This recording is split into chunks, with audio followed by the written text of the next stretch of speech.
Hello.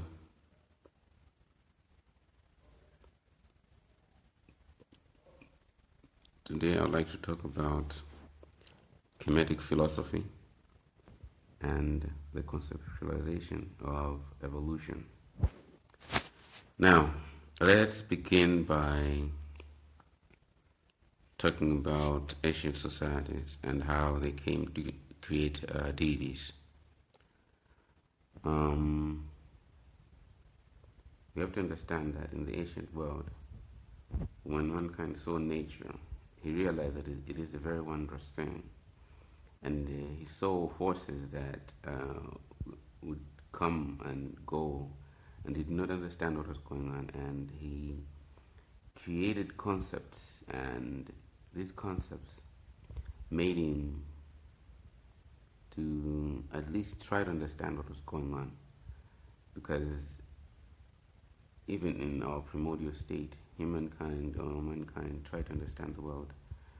And even today, we're still trying to understand the world. And with all our high intelligence, there still is a long way to go to understand anything, to be honest. So, ancient society saw that there was rain. And the rain would come in seasons. And they tried to understand why that was so. Why did the rain come in seasons? And so they looked at the sky and thought maybe there was someone out there who made a choice that today it should rain and this day should not rain. And they called that someone a god. So that is the conceptualization of gods, the fact that our ancient societies decided that there must have been something that was there, right?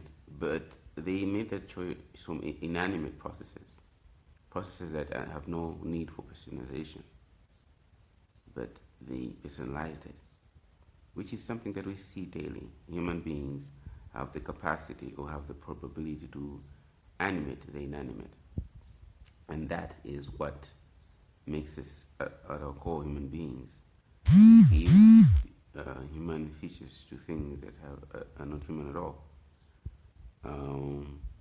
We try to empathize and try to make and try to understand things that cannot be understood by giving them human features.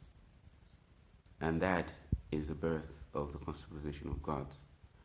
The fact that there are things out there bigger than us that are grander and have more will or personification than they ought to have, just because we will it and we decide that these are the aspects that they should have. Right? Human features, human drama, to explain the inanimate processes that are happening all over the world, to explain why the sun comes out during the morning and it goes down during the evening, why it is cyclical in nature, why some days are longer and some days are shorter. All these things were created because we observed them from nature. So in blindsight or in hindsight, you will realize that as society progressed, we began to see more concepts or to see more processes and principles happening around the world, and we began to give them more animate processes. So if you look at all the cultures of the world, they created their own gods from inanimate processes, from inanimate principles that they created, that they had, that they observed. So that is how all ancient cultures, and even current cultures, do. Of course, now we have lost the ability to recognize the similarities between the animate and the inanimate that we created. But if you look at it, even at the core, all religions today, they have those same principles embedded in them, because they are an evolution of the earlier mythologies. So here we have an evolution of ideas, an evolution of gods, different names as society progresses. Sometimes similar names to the ones in the previous years, right? For instance, let's imagine Jesus. In the earlier periods in Judeo times, in the early BCs and early ADs, he was known as Yeshua. If you say there was Jesus, they'll say, no, I don't know who Jesus is. But the nomenclature has changed because of etymology and the evolution of language itself. And a language changes. And sometimes the error that human beings make these days is the fact that the difference in nomenclature, they see it as a difference in the deity or in the concept. For instance, someone will say, I don't know Yeshua, but he knows Jesus, even though they're the same thing. It's just different names because of the evolution of language. So the evolution of language also makes things, can sometimes differentiate two particular deities or two particular concepts, even though they are all the same. Sometimes a slight in the mythology, right? Someone would include a story about Yeshua, about him, let's say, turning a modern bird into a real bird, or resurrecting a bird. The difference in the myth has already differentiated the conceptualization of who Yeshua is, because some societies will say, I don't know this Yeshua that resurrects a bird, or some societies will say, I know this Yeshua that resurrected a bird. So we find ourselves in this conceptual battle and conceptual differentiation, variations happening all over because of the inadequate memory of man. No matter how smart people are, memory is imperfect. And whether it is written down or it is not, even writing down creates an erosion of ideas. Only that writing down erodes it slowly, while verbal proliferation of ideas is much quicker in terms of erosion. But still, erosion happens of ideas, and no one can stop this erosion of ideas, erosion of principles. So that's how we come up with different principles, different deities over the period of time. And that's how we can conclude on how ancient cultures evolved their own ideas and how they've actually fitted into modern society. Now, we cannot focus on all the deities of the world, but let's focus on one idea. The reason why we call it Kemetic Philosophy is because we understand for a fact that our modern religions, our modern cultures, and modern civilizations, from the west to the east, even to sub-Saharan Africa, were influenced by one great civilization that actually existed for a very long period of time, and that is the Kemetic civilization. Now, it is an error to say Kemetic civilization influenced Africa and it did not influence the west or the east. It is an error. Actually, Kemetic philosophy understands the fact that from 12,000 years ago, even up to the current days, Kemet, which is in North Africa, or some people can say Middle East, whichever idea you can think of it, was a melting pot of ideas and the melting pot of civilization. So Africans from the sub-Saharan regions from the Congo, from Uganda, would travel up the Nile from Ethiopia, traveling up the Nile up to and reach Egypt, right? So the Kushite empires, they'd come up there, and people from the West, people from the Mediterranean, people from the Middle East, the Middle East didn't exist back then, would also travel down to Kemet. People from India as well would also come up to Kemet. So from Sumeria, as it was called, would also come up to Kemet. So it was the melting pot of civilizations, the melting pot of ideas.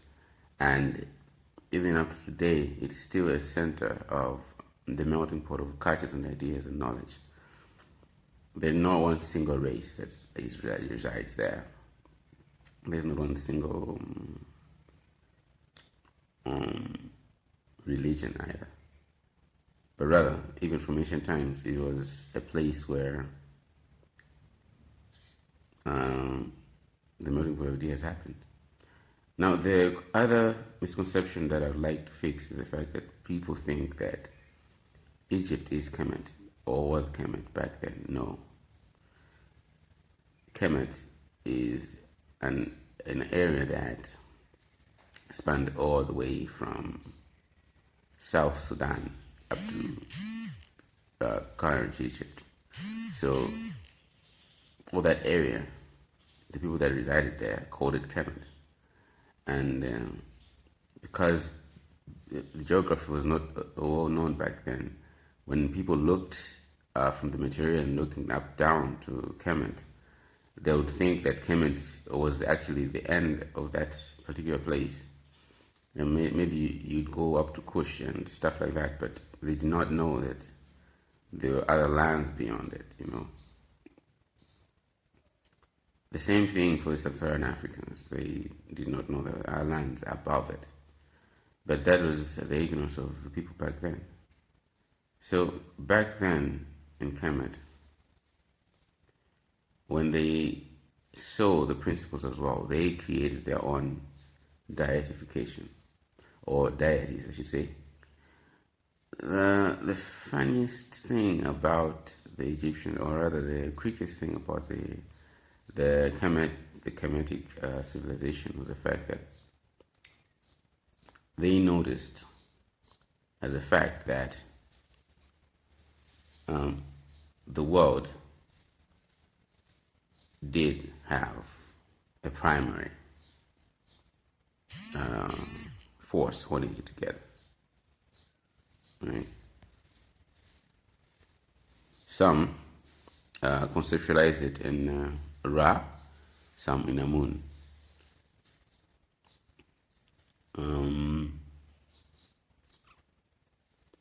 And some called Ra Aten, or he was a version of Aten.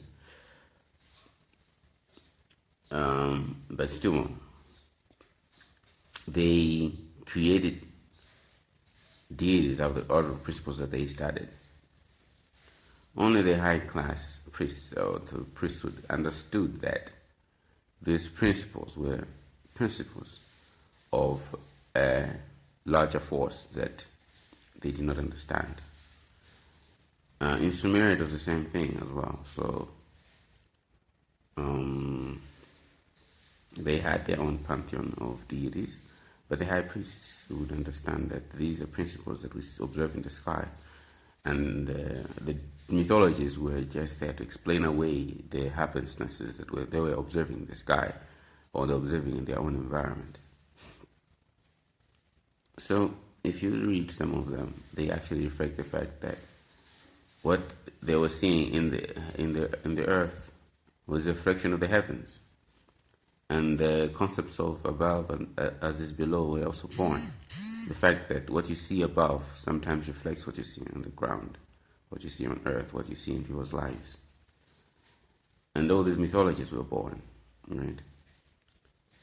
Now, Kemetic philosophy is not an understanding that people must worship Egyptian gods, or must worship Kemetic gods, or must worship Sumerian gods, or must worship African gods, or European gods, or Eastern gods. No. But it's an understanding that since it is given that these twin civilizations of Sumeria and the Kemet civilization, it was the first widely organized and written down principles or foundational principles, then we must come to understand that these principles, they have trickled down in all the philosophies and the knowledge and the sciences that we have today.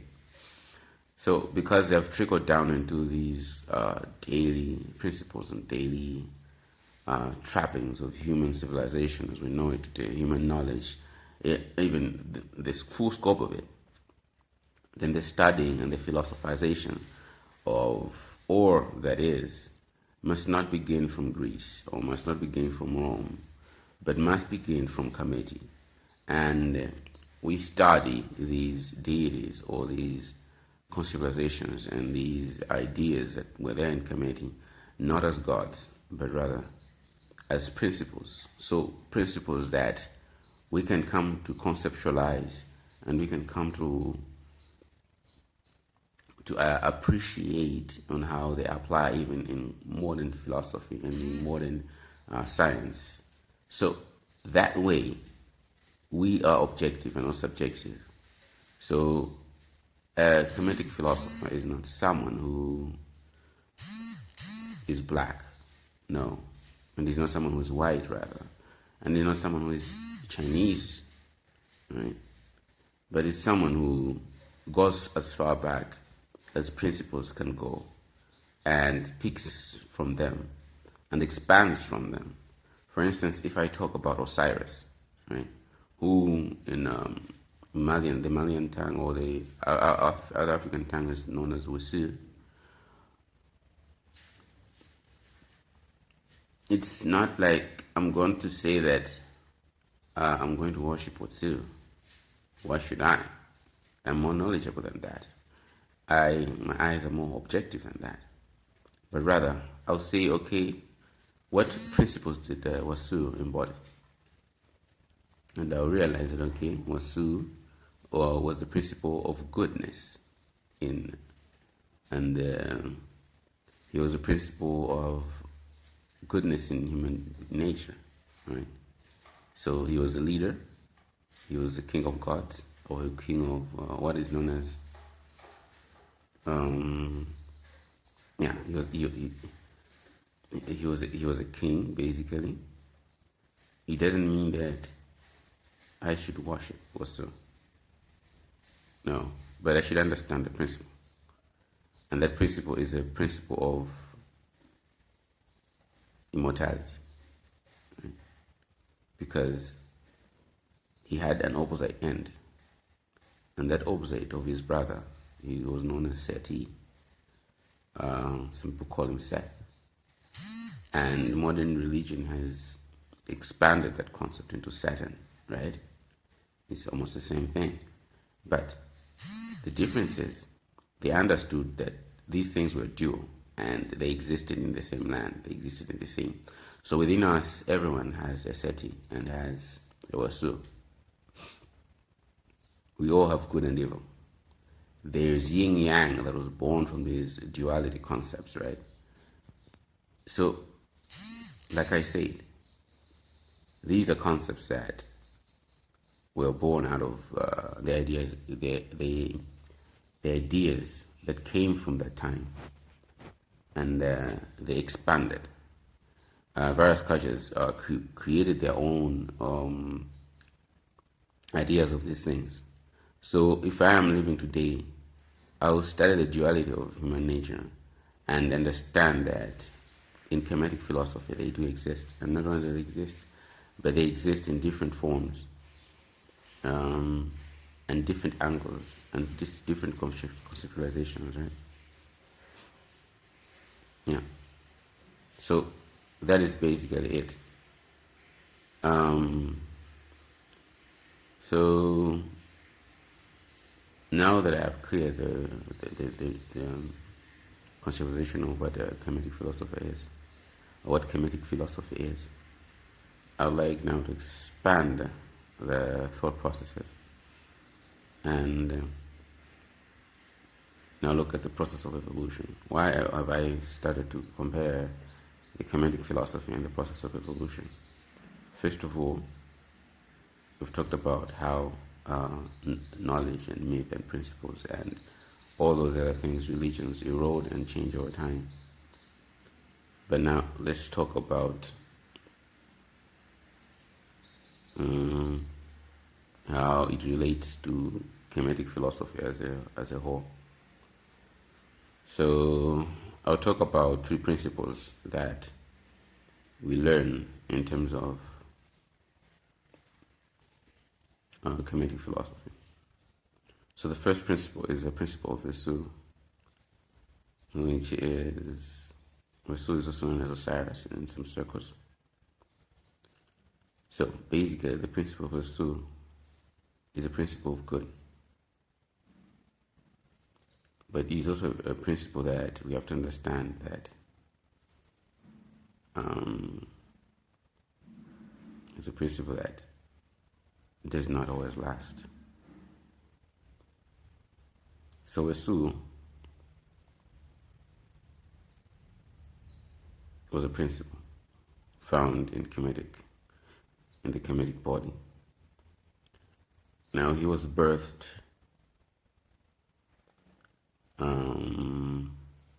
with his brother, who was known as Seti. So Seti was immortal. Vesu was also immortal.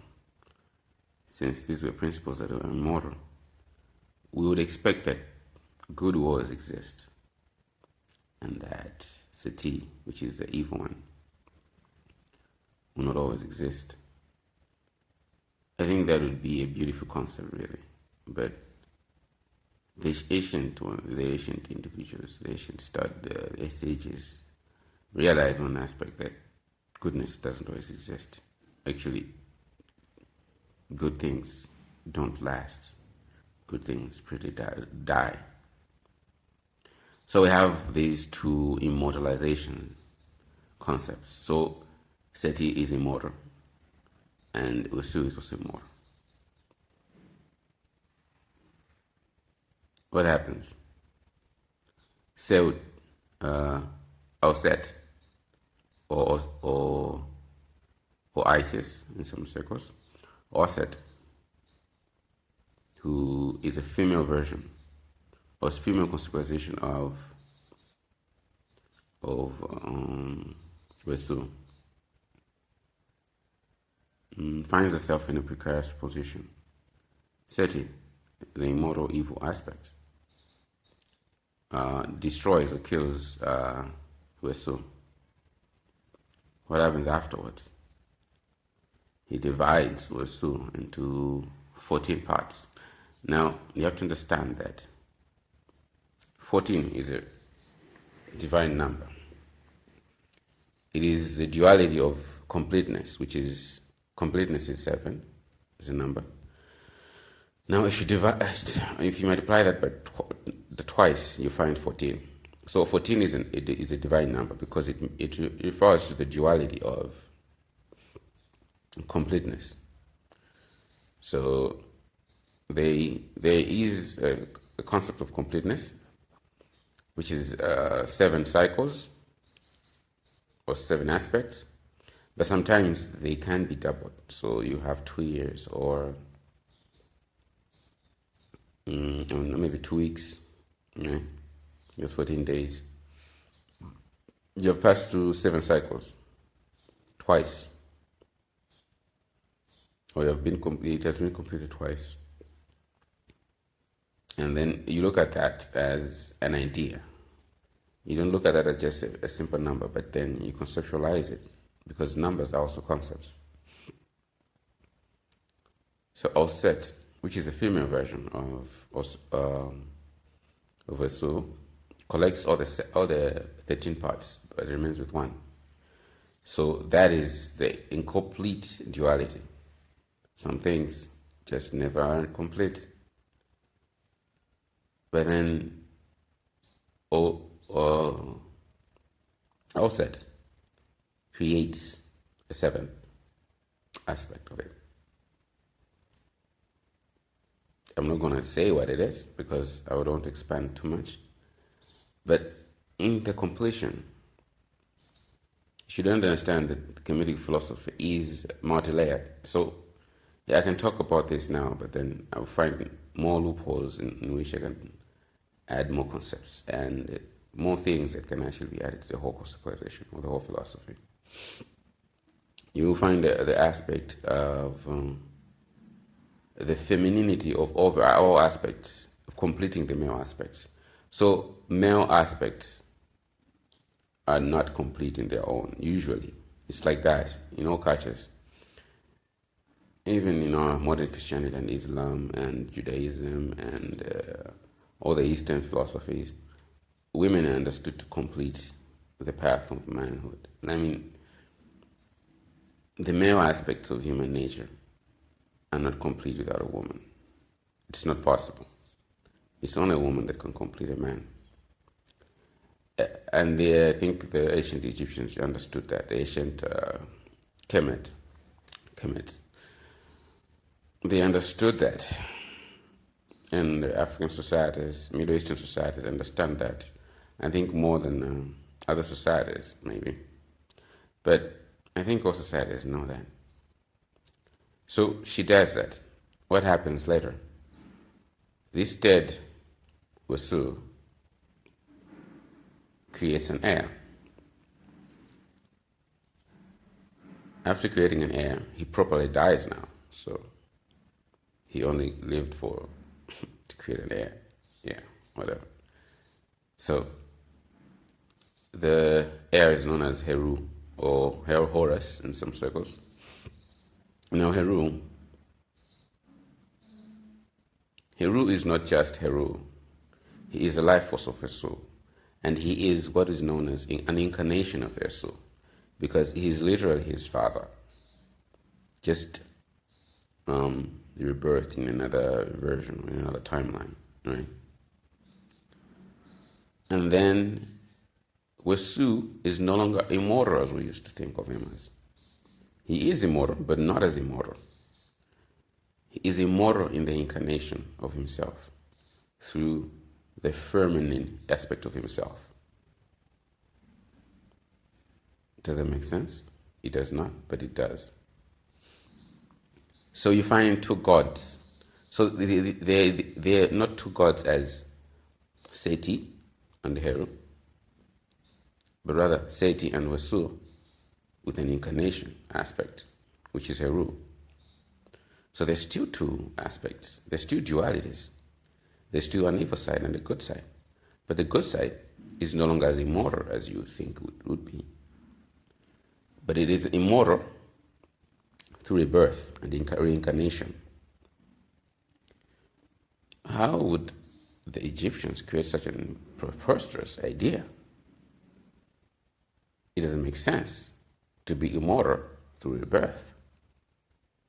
To die and then to be reborn and to call that immortal?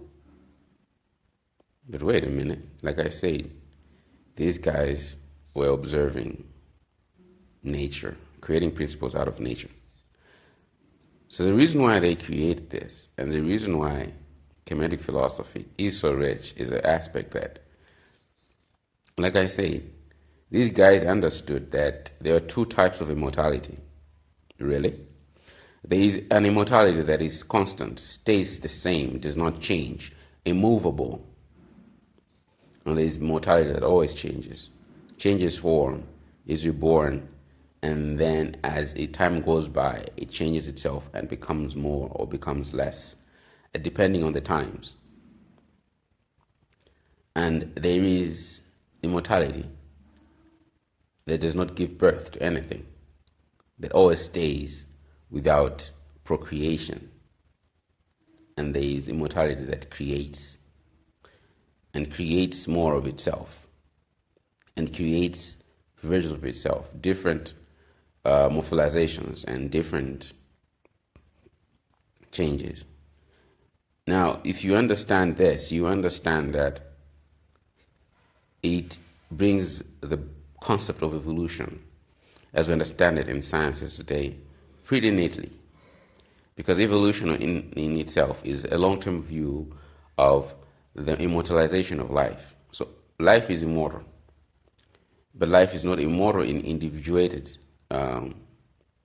bodies or vessels, as we can say. But it is immortal through procreation. It is immortal through the aspects of variations of progeny and variations of life as time progresses by. These guys were geniuses, to be honest, because they put this so beautifully, because this is the principle that we have found out today. But we have not understood the divinity of this concept. We have only thought of it as something that makes us lose faith in the miracle that is life, or the miracle that is the creation of our universe. But these guys had already found it, and they had created data for it, had created divinity for it. Maybe they did not fully understand or comprehend it, but they understood that aspect, that immortalization can be created through rebirth and reincarnation, right? You will find that over the years, you will have individuals that are as deep as I am, that as probably even who have the same conceptualizations that I do, even the same features. Sometimes there are variations, but that is immortalization through rebirth and reincarnation. To have someone who has the same aspects as you, but only differentiated through long periods of time, is a blessing of the Wesu rebirth cycle, as we can say. Of course, like I say, the beauty of Kemetic philosophy is the fact that there are many variations, many layers to it. You can actually apply this to the weather, right? The rebirth cycles, seasons, and all that stuff. It makes sense.